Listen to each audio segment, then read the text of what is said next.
નમસ્કાર મિત્રો, વિડીયોમાં તમારું સ્વાગત છે। પરના જિલ્લાના પુનપુન વિસ્તારમાં મોટરસાયકલ પર સવાર હુમલાખોરોએ બુધવારે રાતે જનતા દળના એક નેતાની ગોળી મારી હત્યા કરી છે।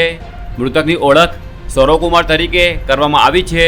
તેમની સાથે હાજર એક વ્યક્તિ મુનમુન કુમાર ગોળીબારમાં ઘાયલ થયા છે। તેમની સ્થિતિ ગંભીર બતાવવામાં આવી રહી છે।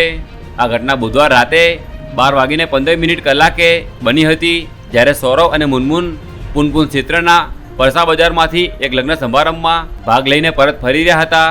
તે સમયે મોટરસાયકલ પર કેટલાક હુમલાખોરો આવ્યા હતા અને તેમના પર અંધાધૂંધ ગોળીબાર કરી ફરાર થઈ ગયા હતા। બંનેને નજીકની હોસ્પિટલમાં લઈ જવામાં આવ્યા હતા, જ્યાં સૌરવે અંતિમ શ્વાસ લીધા હતા અને મુનમુનની સ્થિતિ ગંભીર બતાવવામાં આવી રહી છે।